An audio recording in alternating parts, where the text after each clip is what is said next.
నమస్కారం. ప్రేక్షకులందరికీ శుభోదయం. ఈనాటి శుభయోగం శీర్షికన దత్తాత్రేయ స్వామివారి 16 అవతార స్వరూపాలలో ఉన్నటువంటి వైభవాన్ని గురించి, ఆ అవతార స్వరూపాలకు సంబంధించిన ధ్యాన శ్లోకాల గురించి పరిశీలిద్దాం. దత్తాత్రేయ స్వామివారి 16 అవతార స్వరూపాలలో 10వ అవతార స్వరూపం మాయా ముక్తావధూత అవతార స్వరూపం. ఈ అవతార స్వరూపంలో స్వామివారు అవతరించటానికి, సాక్షాత్కరించటానికి వెనుక ఒక చక్కటి కథ దాగి ఉంది. కాశీ క్షేత్రంలో ఒకానొక సమయంలో సుశీలుడు అనే పేరు కలిగినటువంటి సద్బ్రాహ్మణుడు ఉండేవాడు. ఒక వైశాఖ శుద్ధ చతుర్దశి తిథి నాడు బుధవారం స్వాతి నక్షత్రం ఉన్న రోజు అతని ఇంట్లో ఒక కార్యక్రమం జరుగుతోంది. అదే సమయంలో దత్తాత్రేయ స్వామివారు మాయా రూపంలో అతి సాధారణమైనటువంటి వ్యక్తిగా కుక్కలను వెంట పెట్టుకొని ఆ సుశీలుడనేటటువంటి బ్రాహ్మణోత్తముడి గృహానికి వచ్చాడు. అలా కుక్కలను వెంటబెట్టుకుని వచ్చినటువంటి స్వామివారిని గుర్తించలేక ఉన్నటువంటి సుశీలుడనేటటువంటి బ్రాహ్మణోత్తముడికి యథార్థ సత్యాన్ని అర్థం చేసుకునే తత్వాన్ని అనుగ్రహించటానికి స్వామివారు అవతరించినటువంటి రూపమే మాయా ముక్తావధూత రూపము అని దత్త చరిత్ర మనకు తెలియజేస్తోంది. అలా సుశీలుడనేటటువంటి వ్యక్తిని అనుగ్రహించిన దత్తాత్రేయ స్వామివారి అనుగ్రహాన్ని పొందటానికి మాయా ముక్తావధూత రూపంలో ఉన్నటువంటి స్వామివారికి సంబంధించిన ధ్యాన శ్లోకాన్ని చదువుకోవాలి.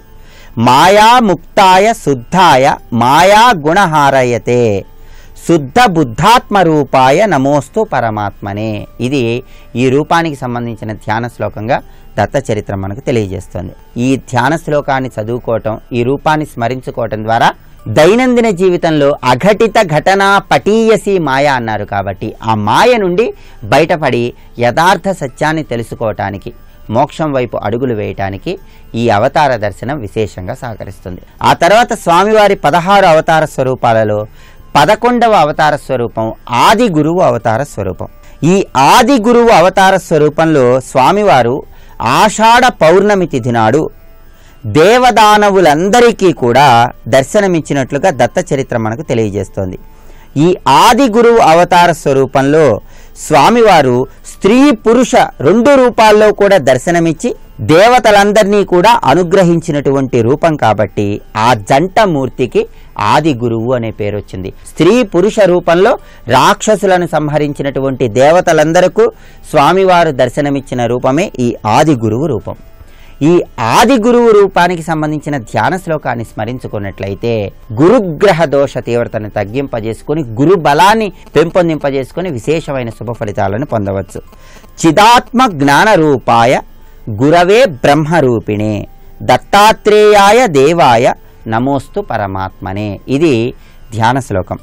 చిదాత్మ జ్ఞాన రూపాయ గురవే బ్రహ్మరూపిణి అంటే శరీరంలో చిత్ అనే చైతన్య శక్తిగా ఉన్న ఆత్మజ్ఞానాన్ని అనుగ్రహిస్తున్న దత్తాత్రేయ స్వామి నీకు నమస్కారం. దత్తాత్రేయాయ దేవాయ నమోస్తు పరమాత్మనే, మమ్మల్ని అనుగ్రహించు స్వామి అంటూ స్వామివారిని ప్రార్థించడమే ఈ శ్లోకంలో ఉన్నటువంటి పరమార్థం. ఇలా స్వామివారికి సంబంధించినటువంటి రూపాలను స్మరించుకుంటూ ఆ ధ్యాన శ్లోకాలను పారాయణ చేసుకున్నట్లయితే గురుబలాన్ని పెంపొందింపజేసుకొని సంఘంలో గౌరవ మర్యాదలు, కీర్తి ప్రతిష్టలను పెంపొందింపజేసుకోవటానికి, ఉద్యోగంలో ప్రమోషన్లు పొందటానికి, రాజకీయ రంగంలో విశేషంగా రాణించడానికి ఆస్కారం ఎంతగానో ఉంది. రేపటి శుభయోగం శీర్షికన శుక్రవారం సందర్భంగా లలితాదేవిని ఏ విధంగా ఆరాధిస్తే ఎటువంటి సత్ఫలితాలు కలుగుతాయో పరిశీలిద్దాం. నమస్కారం.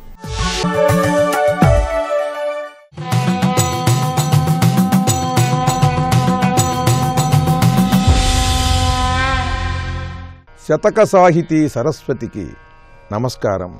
ఆ వేళ యమునిచే ఆపదబడలేక దడిచి ఇప్పుడు మిమ్ము తలచుకొంటి అపరాధినని మ్రొక్కి ఆశ్రయించితి మిమ్ము అప్రమేయ శరణన్న మాత్రాన శంకలన్నియుమానే భయ నివారణమాయే భజన చేత ఇంత సులభుడవని ఎరిగిన ఇన్నాళ్ళు ఏమరియుందునా ఎరుగనైతి తెలిసే మీ కృప నాకును తేటపడెను మర్మమెరిగితి నీ కీర్తి మహిమ వింటి గట్టు దాటితి నీవు నా గతివయంటి రామతారక దశరథ రాజతనయ.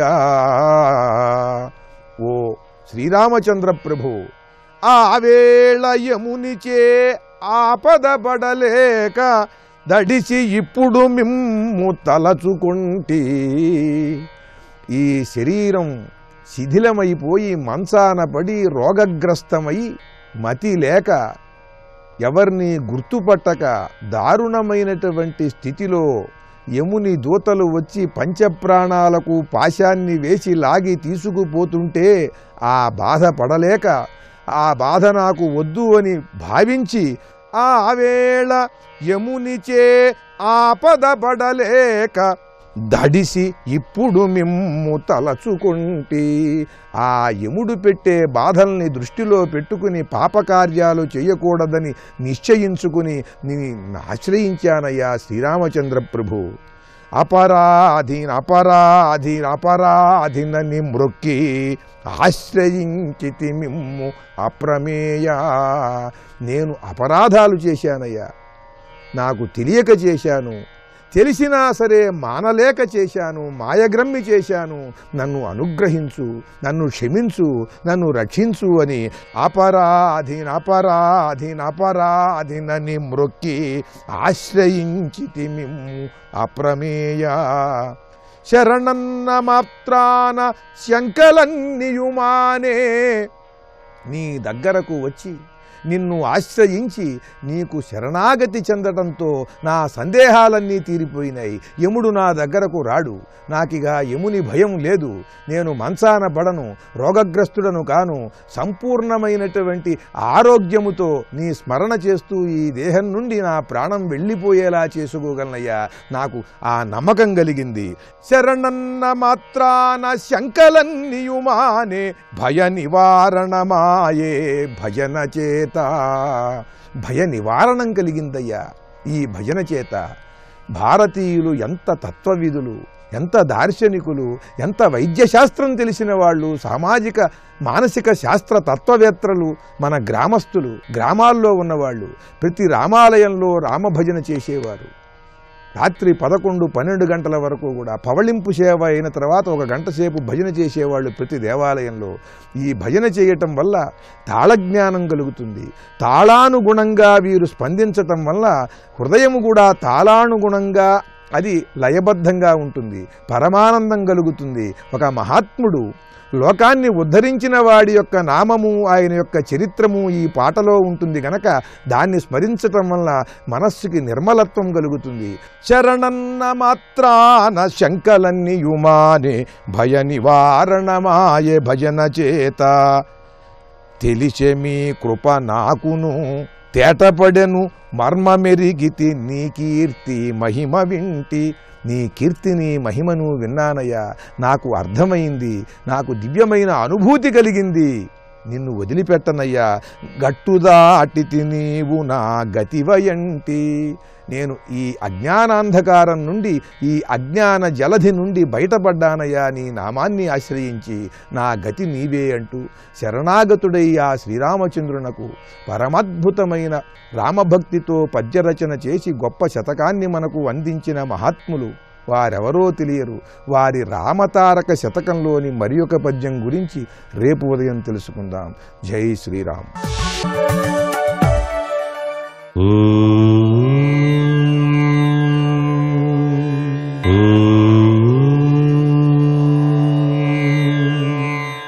ఓం నమో నారాయణాయ.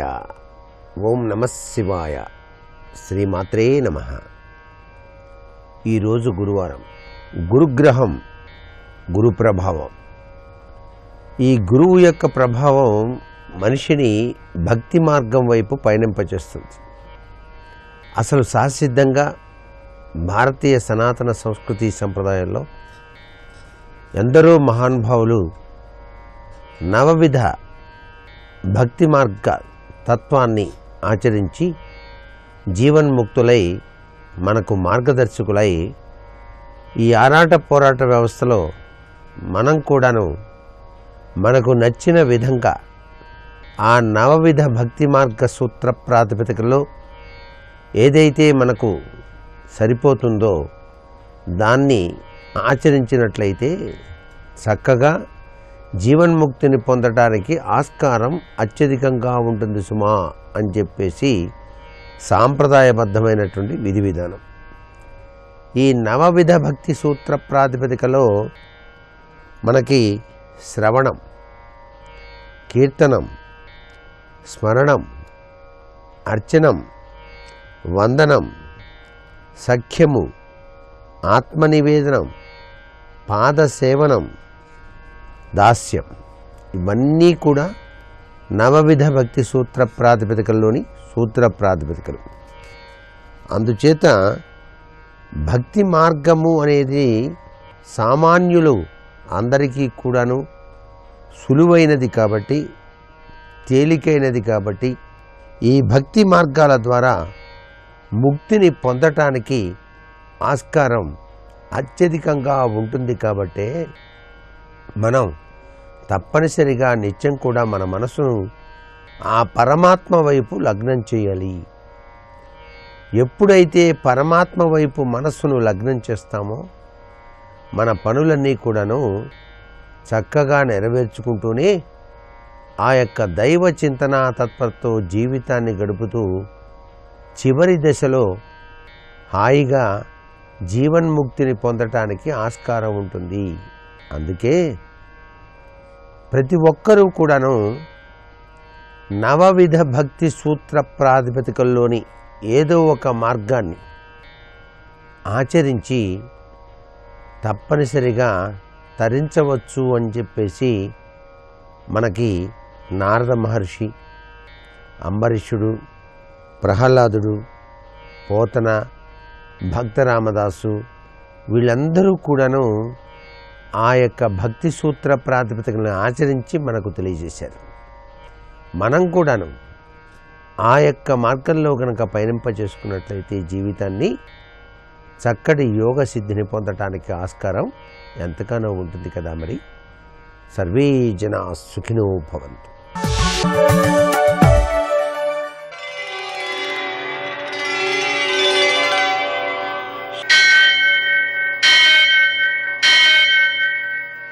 సహస్రశీరుషం దేవం విశ్వాక్షం విశ్వశంభువం విశ్వం నారాయణం దేవమక్షరం పరమం పదం విశ్వతః పరమాం నిత్యం విశ్వం నారాయణగుం హరిం విశ్వమేవేదం పురుషస్తద్విశ్వముపజీవతి పతిం విశ్వస్యాత్మేశ్వరం శాశ్వతం శివమచ్యుతం నారాయణం మహాజ్ఞేయం విశ్వాత్మానం పరాయణం.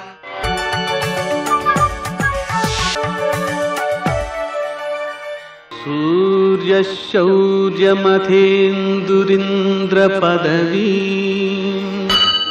సన్మంగళం మంగళం. నమస్తే భగవన్ దేవ దత్తాత్రేయ జగత్ప్రభో సర్వబాధా ప్రశమనం కురు శాంతిం ప్రయచ్చ మే. నేటి కాలమాన విశేషాలను గమనిద్దాం. స్వస్తి శ్రీ చాంద్రమానం హేమలంబ నామ సంవత్సరం ఉత్తరాయణం వసంత ఋతువు చైత్రమాసం కృష్ణపక్షం గురువారం.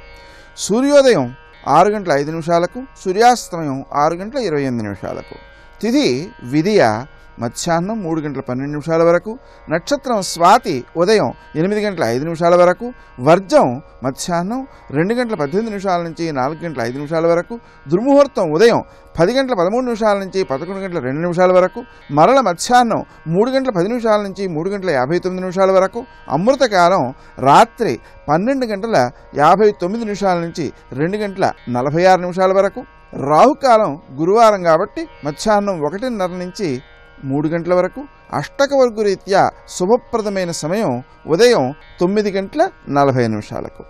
నేటి విశేషం మేష సంక్రమణం రాత్రి 2 గంటలకు ఉంది.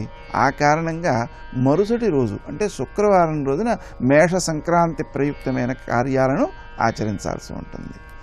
ఇక గురువారం గురువారం సందర్భంగా దత్తాత్రేయ అవతారములకు సంబంధించినటువంటి ఆలయాలలో శనగలను పోచి నివేదించి ప్రసాదాలు పంచటం, అలాగే లడ్డూలు పంచటం, అలాగే గురునికి సంబంధించినటువంటి ఆ దోషాలను అధిగమించడం కోసం శివునకు కేజీంపావు శనగలతో చక్కగా పూజ చేసి ఆ శనగలను ఆవులకు ఆహారంగా అందించటం, ఆవులకు కాస్త గడ్డి వేయడం, ఆవులకు ప్రదక్షిణం చేయడం మొదలైనటువంటి కార్యక్రమాలన్నీ కూడా ఉత్తమ సత్ఫలితాలను అందిస్తూ గోచార సంబంధమైన దశా సంబంధమైన గురుదోషాలను నివారించడంతో పాటు పదవులలో అభివృద్ధులను, వృత్తిలో గౌరవాన్ని అవి అందిస్తాయన్నమాట. నేటి ఆణిముత్యాలు.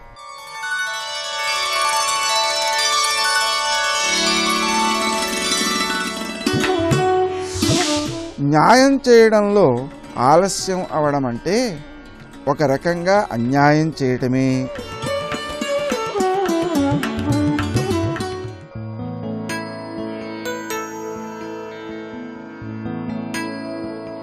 భగవంతుడు ఎప్పుడూ నిన్ను ప్రేమిస్తాడు, కానీ నీ చుట్టూ ఉన్నవాళ్ళు నిన్ను ప్రేమించకుండా ఉండలేని స్థితి వస్తే అంతకంటే గొప్ప విజయం మరొకటి లేదు.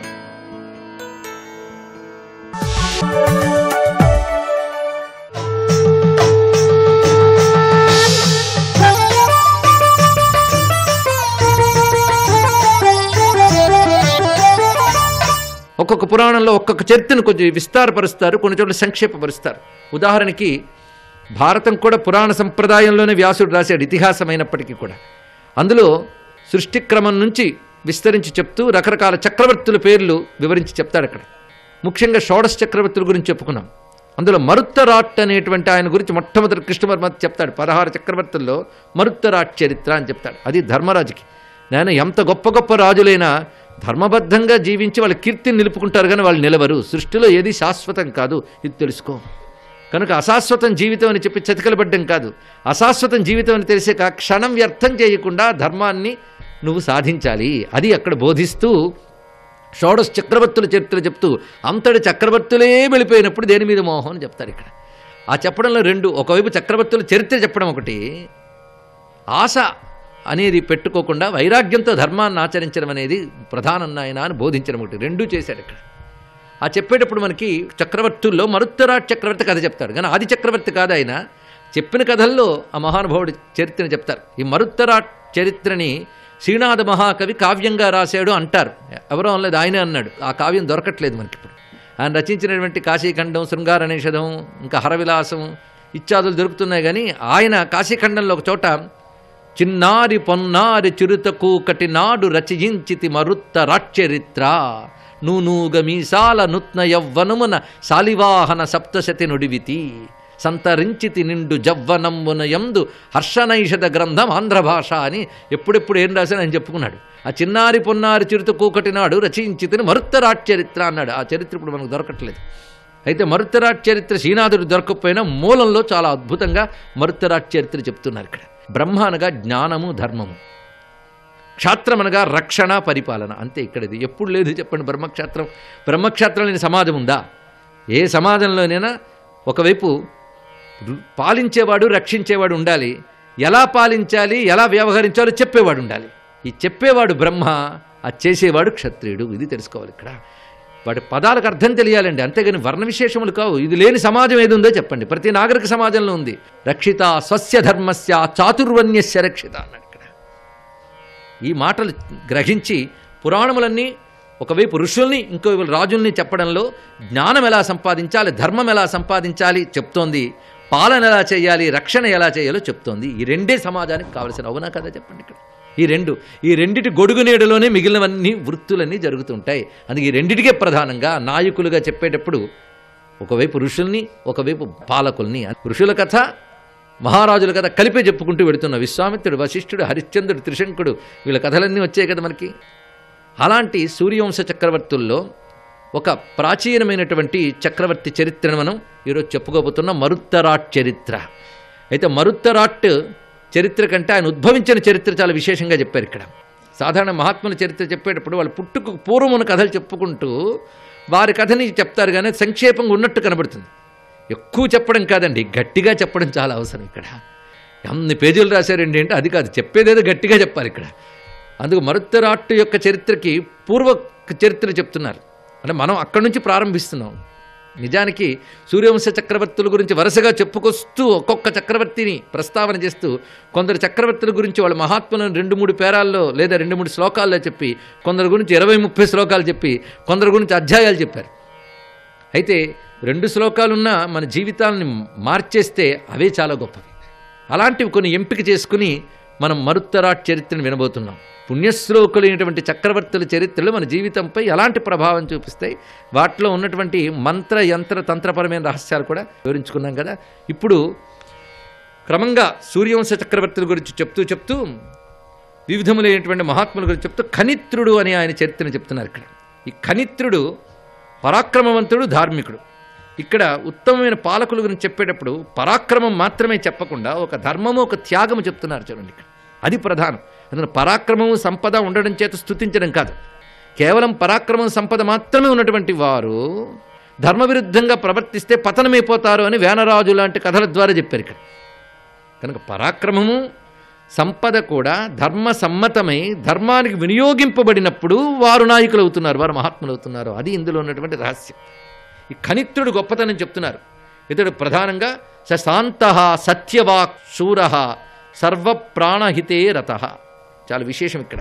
శాంతుడు, సత్యవాక్కు, శూరుడు, సర్వప్రాణిహితే రత, సర్వప్రాణుల యొక్క హితమునందు రతి కలిగిన వాడు. ఇదే సరిగ్గా సర్వభూతేషు కోహిత అని రామాయణంలో కూడా రాముడు గురించి చెప్పేటప్పుడు అదే ప్రస్తావన. దీన్ని బట్టి సర్వభూతేషు సర్వప్రాణుల పట్ల హితాన్ని కోరేవాడు కావాలి పాలకుడైన వాడు. ఇది గ్రహించవలసిన అంశం ఇక్కడ. అందుకే కాళిదాస మహాకవి ప్రవర్తతాం ప్రకృతి హితాయ పార్థివ అన్నాడు మహానుభావుడు. దుష్యంతుడి చేతి మాట అనిపిస్తాడు. పార్థివ అంటే రాజు, ప్రకృతి హితాయ ప్రవర్తతాం, ప్రకృతి హితానికే ప్రవర్తించుగాక, అంతేగాని మానవులకే ప్రవర్తించుగాక అని కాదు. ఇక్కడ ప్రకృతి హితాయ, మొత్తం ప్రకృతి హితానికే ప్రవర్తించాలి పాలకుడు అని చెప్పారంటే వాళ్ళ దృష్టిలో ఎక్కడ సంకుచితం లేదు. చూడండి ఎంత విస్తారమైనది. అందుకే సర్వభూతహితే రత లేదా సర్వప్రాణిహితే రత. స్వధర్మాభిరతో నిత్యం వృద్ధసేవి బహుశ్రుత. స్వధర్మాన్ని ఆచరించడంపై ఆసక్తి కలిగిన వాడు వృద్ధసేవి. అన్నిటికంటే గొప్ప లక్షణం ఏంటంటే పెద్దల్ని సేవించుట. వయస్సురీత్యా పెద్దవారిలో అనుభవ జ్ఞానం ఉంటుంది, జ్ఞానరీత్యా పెద్దవారిలో శాస్త్రజ్ఞానం ఉంటుంది. కనుక ఇద్దరిని మనం సేవించుకోవాల్సిందే. వృద్ధసేవి బహుశ్రుత. బహుశ్రుత అంటే అనేక శాస్త్రజ్ఞానములు కలిగినవాడు. పైగా వాగ్మీ, వినయ సంపన్న, కృతాస్త్ర. కృతాస్త్ర అంటే గొప్ప అస్త్ర సంపద కలిగినవాడు అని చెప్తూ సర్వలోకప్రియ, సర్వలోకప్రియుడు. ఆయన ఒక చాటింపు వేశాడు అని చెప్తున్నారు. ఇవాళ ఆయన వృత్తాంతం ఎంచుకోవడానికి కారణం ఈ చాటింపు వాక్యాలు. ఈ చాటింపు వాక్యాలే భారతీయ సంస్కృతి హృదయం. పాలకుడైన వాడు ఎలా ఉండాలో చెప్తున్నాడు. ఆయన మొత్తం ప్రజలను ఉద్దేశించి అంటున్నటువంటి మాట, నందంతు సర్వభూతాని స్నిహ్యంతు విజనేష్వపి. చాలా విశేషమైనటువంటి మాట ఇక్కడ.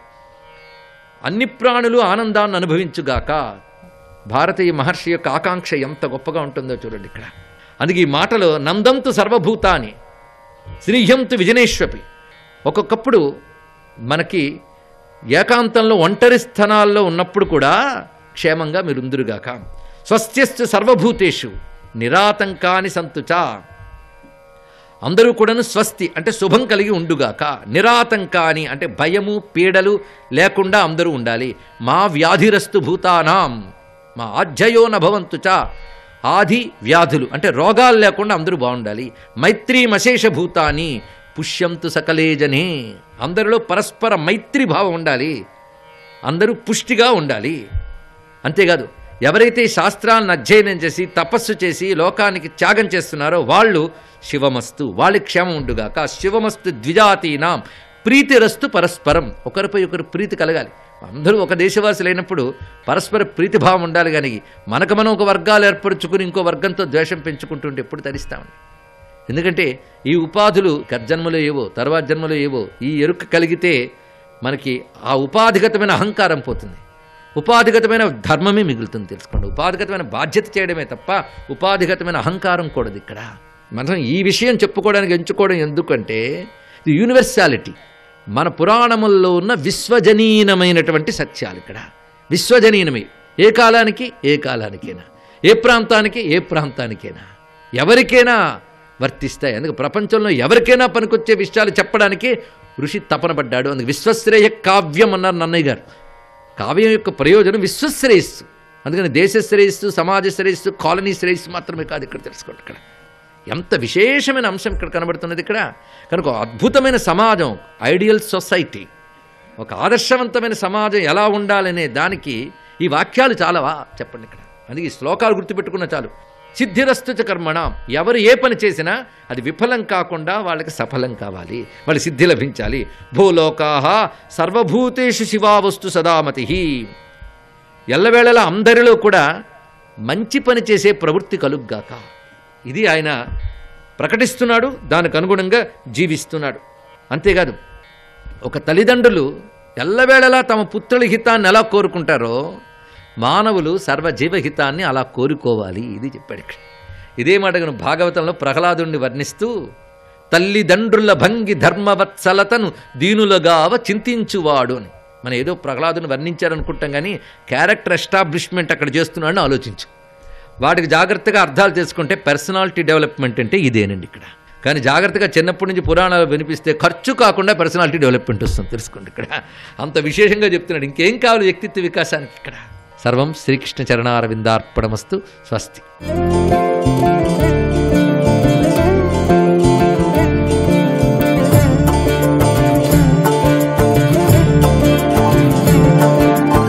ఎగురుతూ వచ్చి దిగేవి పర్వతాలు. జననష్టం జరుగుతోందని జనులు ఘోషిస్తే బ్రహ్మగారి ఆదేశం మేరకు ఇంద్రుడు ఆ పర్వతాల యొక్క రెక్కలు కత్తిరించేశాడు. ఒక్క మైనాక పర్వతం మాత్రం భయపడుతుంటే హనుమ యొక్క తండ్రి అయిన వాయుదేవుడు ఆ పర్వతాన్ని ఎత్తి తీసుకొచ్చి సముద్రంలో పడేశారు. బయటికి రాకుండా సముద్రంలో పడింది. ఆ పడ్డంలో పాతాళ ద్వారానికి అడ్డం పడింది. రాక్షసులు భూమి మీదకి రాకుండా అడ్డుపడిందని ఇంద్రుడు చూసి చూడక ఊరుకున్నాడు. భయానికి బయటికి రాదు కాబట్టి రాక్షసులు పైకి రారు, పోన్లే మంచి పని అయిందని ఊరుకున్నాడు తెలియనట్టు. ఉన్నాయి రెక్కలు, బంగారు పర్వతమే, కానీ ఉపయోగపడవు, పైకి రాలేడు, అందులో పడున్నాడు అలాగా. కానీ ఆ మహానుభావుడు సాగరం మాట్లాడుతూ అంది, మనం ఇవాళ ఇలా ఉన్నాము అంటే ఇక్ష్వాకు వంశీకులు చేసినటువంటి పుణ్యం వల్లే మనం మిగిలాం. సగర చక్రవర్తి కుమారులైనటువంటి 60,000 మంది సగరలు భూమి మీద పెట్టినటువంటి గోతులలోకి వచ్చి నిలబడినటువంటి నీళ్లు సాగరములయ్యాయి. అది సముద్రం రామచంద్రమూర్తి వంశంలో వాళ్ళు చేసినటువంటి ఉపకారాన్ని స్మరిస్తూ ఉంటుంది.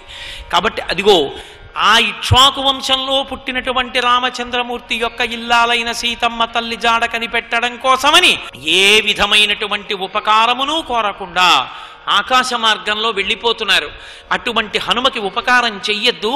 కృతీచ ప్రతికర్తవ్యం యశధర్మ సనాతన. ఎంత గొప్ప మాట చెప్తుందో. చేసిన ఉపకారానికి మళ్ళీ ప్రత్యుపకారం చెయ్యాలి. పాతాళ శాప్రమేయస్య ద్వారమావృత్య తిష్టసి ఊర్ధ్వమూల మదశ్చైవా శక్తిస్తే శైలవర్ధితం. పాతాళానికి ద్వారానికి అడ్డంగా పడ్డావు, నువ్వు పైకి పక్కలకి కిందకి పెరగగలవు. లే, పైకి లేచి నీ మీద ఉన్నటువంటి అరణ్యాలు తేనెపట్లు చూసి ఆయనకి స్వాగతం పలుకు. మహానుభావుడు ఒక్కసారి దిగుతాడు, కాస్త ఆహారం తీసుకుంటాడు, మంచినీళ్లు తాగుతాడు, తేనె తాగి వెడతాడు. రామకార్యం మీద వెడుతున్న వాళ్ళకి ఆతిథ్యం ఇవ్వడం అంత గొప్పది. ఆతిథ్యం ఇస్తానన్నందుకు మైనాకుడికి రెక్కలు మళ్ళీ నిలబడ్డాయి.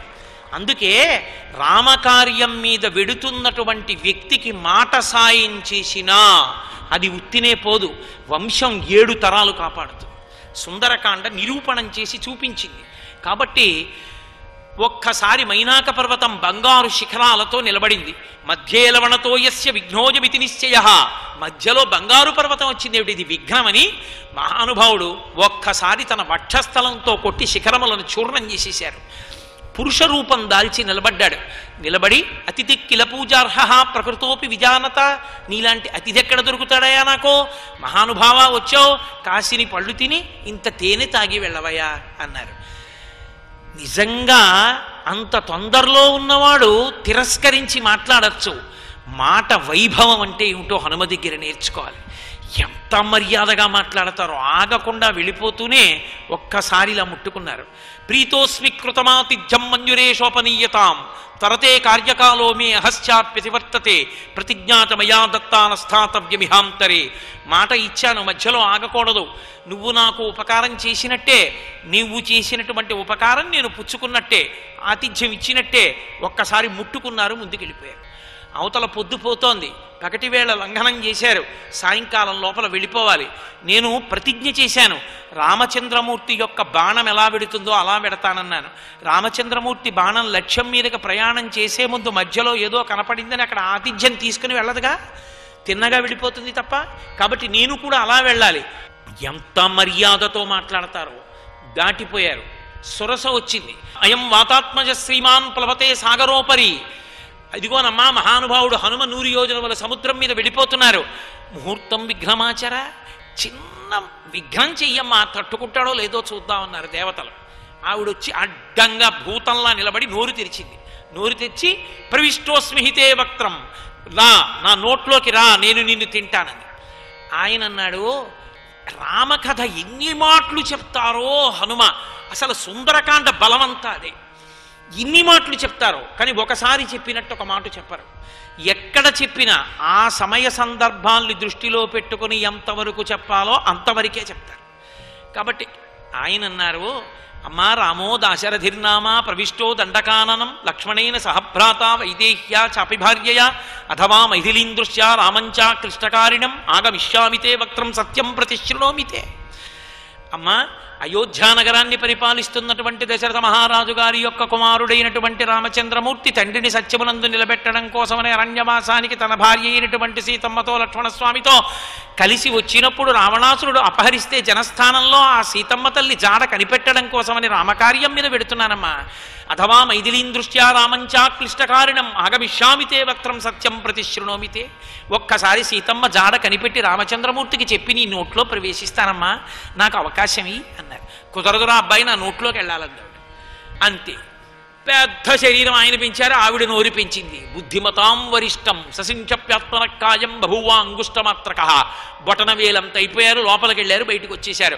అమ్మా నీ నోట్లోకి రమ్మన్నావు, వచ్చాను, బయటకు వచ్చాను. ప్రవిష్టోస్మిహితే వక్త్రం దాక్షాయణి నమోస్తుతే గమిష్యే ఇత్ర వైదేహి సత్యంచాసీ గతస్తవ. అమ్మా నీ నోట్లోకి వెళ్ళమన్నావు, వెళ్ళొచ్చాను కదమ్మా, నన్ను ఆశీర్వదించి బయలుదేరుతున్నానన్నారు. అబ్బా ఎంత బుద్ధి వైభవం రా నాయన అని పొంగిపోయిందంతే మహాతల్లి సురస. దాక్షాయణి నమోస్తుతే అంటారు. అర్ధసిద్ధై హరిశ్రేష్ఠ గచ్చ సౌమ్య యథాసుఖం సమానయిష్వ వైదేహీం రాఘవేణ మహాత్మన. మళ్లీ సీతారాముల్ని కలిపినటువంటి వాడు హనుమే అన్న శాశ్వతమైన కీర్తిని ఆర్జించుకోరా తండ్రి అని ఆశీర్వచనం చేసింది. బయలుదేరి వెళ్ళిపోయారు. ఎక్కడ ఎప్పుడు ఎంత మాట్లాడాలో ఎలా మాట్లాడాలో నిజంగా స్వామి హనుమ యొక్క స్థితిని చూసి, ఆయన యొక్క బుద్ధిని చూసి, ఆయన యొక్క మాట వైభవాన్ని చూసి మనం గ్రహించవలసి ఉంటుంది. ఆయన అవతల లంకాపట్టణాన్ని 100 యోజనములు దాటి ఆవలి ఒడ్డున దిగారు. ఆ లంకాపట్టణం అంతా అన్వేషిస్తున్నారు. ఎవరు తోడా? ఎవరైనా గుక్కెడు మంచినీళ్ళు ఇచ్చేవాళ్ళ, పట్టెడు ఆహారం పెట్టేవాళ్ళ? సీతమ్మ తప్ప వేరొక దృష్టి లేదు. సూర్యే చాస్తం గతే రాత్రో దేహం సంక్షిప్య మారుతి వృషదంశకమాత్రసన్ బభూవా అద్భుత దర్శన. చీకటి పడిపోయిన తర్వాత పిల్లంత శరీరాన్ని పొంది వెతుకుతూనే ఉన్నారు. వెతికారు వెతికారు వెతికారు వెతికారు, ఎక్కడా సీతమ్మ తల్లి జాడ కనపడలేదు. చతురంగుళ మాత్రోపి నామకాశస్య విద్యతే రావణంతఃపురే తస్మిన్ యంకపిర్న జగాయ సహా. 4 అంగుళాలు విడిచిపెట్టకుండా లంకాపట్టణం అంతా వెతికేశానైనా నాకు సీతమ్మ తల్లి జాడ కనపడలేదు. నా వల్ల ధర్మదోషం ఉందా అనుకున్నారు. అప్పుడు అంటారు, ఆ శ్లోకమే జీవం రామాయణంలో.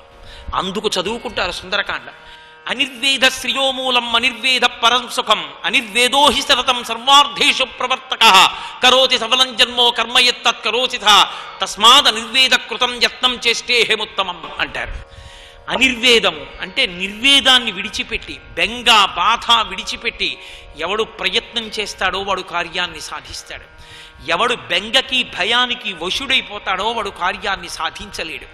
కాబట్టి నేను ఈ నిర్వేదాన్ని విడిచిపెడతాను, నేను మళ్ళీ లంకాపట్టణం అంతా వెతుకుతానన్నారు. మళ్ళీ లంకాపట్టణం అంతా వెతికారు, అయినా సీతమ్మ కనపడలేదు. ఇంత ఉత్సాహవంతుడైన హనుమ వెంటనే అన్నారు, హస్తాదానో ముఖాదానో నియతో వృక్షమూలిక వానప్రస్థో గమిష్యామి హెదృష్ట్వా జనకాత్మజ. ఇక్కడే విడిచిపెట్టేస్తాను ప్రాణం, ఇంకా వెళ్ళడం అనవసరం. వానప్రస్థుగా కూర్చుంటాను, చేతిలో పడితే తింటాను, లేకపోతే లేదు. ఎందుచేత నేను వెళ్ళి అక్కడ సీతమ్మ తల్లి కనపడలేదన్న మాట చెప్తే రాముడు ప్రాణం విడిచిపెడతాడు, లక్ష్మణుడు, భరతుడు, శత్రుఘ్నుడు, కోతల రాజ్యం, సుగ్రీవుడు, వానరాజ్యం ఇన్ని భ్రష్టం అవుతాయి.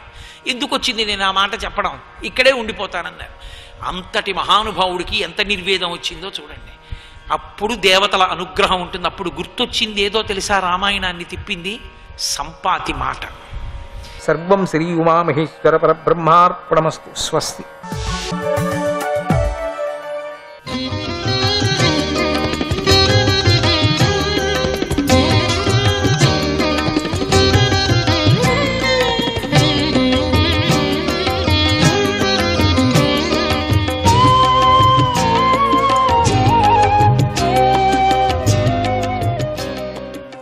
గోవిందాయ నమః. 4వ అధ్యాయం. ఈ అధ్యాయంలో గజేంద్రుడి పూర్వజన్మ వృత్తాంతం చెప్పబడింది. శ్రీ సుఖమహర్షి ఇలా చెప్పసాగాడు. గజేంద్ర మోక్షము జరుగగానే బ్రహ్మదేవుడు, రుద్రుడు మొదలైన దేవతలు, మహర్షులు, గంధర్వులు శ్రీహరి చేసిన ఆ లీలను గొప్పగా కీర్తిస్తూ పూలవానను కురిపించారు. దేవదందువులు మ్రోగించారు. అప్పుడు గంధర్వులు గానం చేసి నాట్యమాడారు. మహర్షులు, చారణులు, సిద్ధులు పురుషోత్తముడైన శ్రీహరిని స్తుతించారు. శ్రీహరితో ఖండించబడిన ఆ ముసలి వెంటనే గొప్ప ఆశ్చర్యాన్ని కలిగించే రూపాన్ని ధరించింది. గంధర్వులలో గొప్పవాడైన హూహూ అనే గంధర్వుడు దేవుని శాపంలో ఆ శాపంతో మొసలి అయి ఇప్పుడు శ్రీహరి వల్ల శాప విముక్తుడయ్యాడు. శ్రీహరి సర్వేశ్వరుడు, ఉత్తమమైన కీర్తి గలవాడు, వినాశము లేనివాడు. ఆయన కీర్తికి నిలయం. ఆయన గుణాలు కీర్తించదగినవి, గాథలు శ్రేష్టమైనవి. శాప విముక్తుడైన హూహూ గంధర్వుడు శిరస్సు వంచి శ్రీహరికి నమస్కరించి ఆయనను కీర్తించాడు. సర్వేశ్వరుడైన శ్రీహరి అనుగ్రహంతో అతడి పాపం తొలగిపోయింది మొత్తం. అతడు శ్రీహరికి ప్రదక్షిణ నమస్కారం చేసి బ్రహ్మాది దేవతలందరూ చూస్తూ ఉండగా తన లోకానికి వెళ్ళిపోయాడు. భగవంతుడి స్పర్శతో గజేంద్రుడి అజ్ఞానము అనేటువంటి బంధము తొలగిపోయింది. అతడు భగవంతుడి రూపాన్ని పొందాడు. శ్రీహరి రాగానే 4 భుజాలు కలవాడయ్యాడు, పీతాంబరుడయ్యాడు. పూర్వజన్మలో ఆ గజేంద్రుడు ఇంద్రద్యుమ్నుడనేటువంటి ప్రసిద్ధి గడించిన మహారాజు. ఆ ఇంద్రద్యుమ్నుడే ఈ మొసలి రూపంతో శాపగ్రస్తుడై గజేంద్రుణ్ణి పీడించాడు. ఇప్పుడు విష్ణు రూపాన్నేమో ధరించినట్టుగానేమో ఆ రూపం పూర్వజన్మ రూపం వచ్చింది. పాండ్య దేశాన్ని పరిపాలిస్తూ ఉండేవాడు. వాడు ద్రావిడ దేశంలో శ్రేష్ఠుడిగా ఉండేవాడు హూహు. ఆయనకు విష్ణు వ్రతమంటే ఎంతో ప్రీతి, దృఢమైన నిష్ట ఉండేవి. మనోనిగ్రహం గల ఆయన రాజ్యాన్ని విడిచిపెట్టాడు, మౌనవ్రతాన్ని స్వీకరించాడు. తపోనిష్టతో జటాధారి అయి కుల పర్వతమునందు ఆశ్రమాన్ని కట్టుకుని నివసిస్తూ ఉండేవాడు. ఒకనాడు ఆయన స్నానం చేసి పూజా సమయంలో సర్వేశ్వరుడు, అచ్యుతుడు అయినటువంటి శ్రీహరిని శ్రద్ధగా పూజించాడు. శ్రీహరి ఎల్లప్పుడూ ఆత్మస్వరూపుడు, అందుకే ఆయనను అచ్యుతుడు అంటారు. గొప్ప కీర్తి గల అగస్త్య మహర్షి శిష్య గణాలతో కలిసి దైవవశాత్తు అనుకోకుండా అక్కడికి వచ్చాడు. ఇంద్రద్యుమ్నుడు ఏకాంతములో మౌనంగా కూర్చొని ఉన్నాడు. కాని వచ్చిన అతిథికి అర్ఘ్యపాద్యములు మొదలైన ఉపచారాలు ఏవీ చెయ్యలేదు. కనీసం స్వాగతం కూడా పలకలేదు. అలా ఉలకక పలకక ఉన్నటువంటి ఆయనను చూసి అగస్త్య మహర్షికి విపరీతమైన కోపం వచ్చింది. ఇంద్రద్యుమ్నుడిని చూస్తూ, ఈతడు దుష్టుడు, దుర్బుద్ధి గలవాడు, ఈతడు బుద్ధి సంస్కరించబడలేదు, అందుకే ఈరోజు ఈతడు మహర్షి అయిన నన్ను అవమానించాడు. ఇతడు ఏనుగులాగా జడమైన బుద్ధి కలిగి ఉన్నాడు గనుక ఇతడు ఏనుగుగానే జన్మించి అజ్ఞానమనే దట్టమైన చీకటిలో ప్రవేశించుగాక అని శపించి తన శిష్యగణంలో కలిసి మహర్షి వెళ్ళిపోయాడు. రాజర్షి అయినటువంటి ఇంద్రద్యుమ్నుడు మహర్షి శాపాన్ని విని అంతా దైవ నిర్ణయం అనుకున్నాడు. జీవునికి తన స్వరూపము యొక్క స్మరణను నశింపజేసేటువంటి ఏనుగు జన్మను ఇంద్రద్యుమ్నుడు పొందాడు.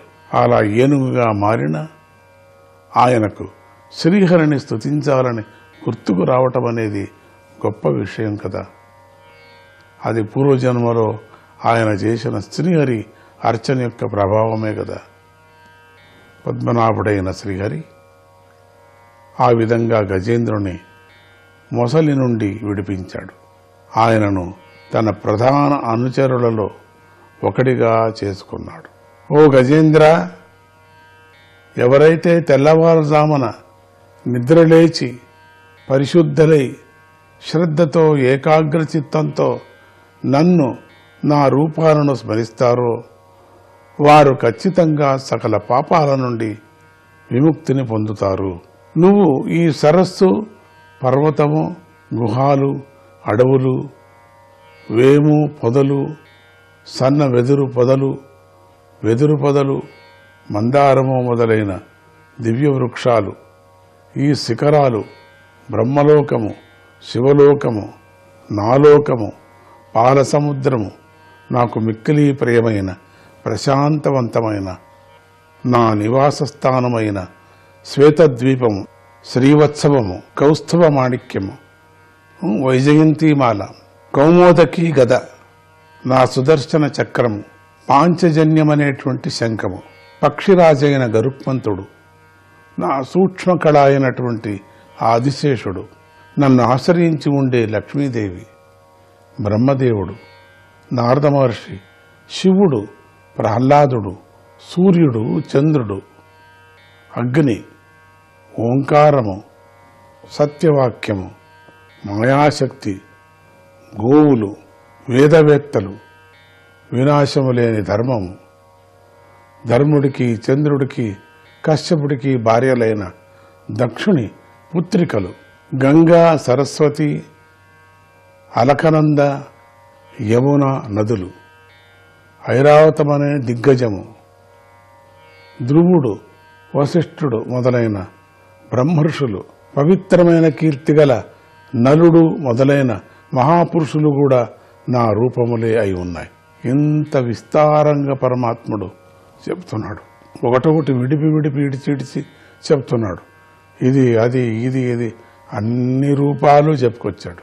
ఈ రూపాలను స్మరించిన వారికి మత్స్య, కూర్మ, వరాహాది అవతారాలలో నేను చేసినటువంటి లీలను స్మరించే వారికి అనంతమైనటువంటి పుణ్యము లభిస్తుంది.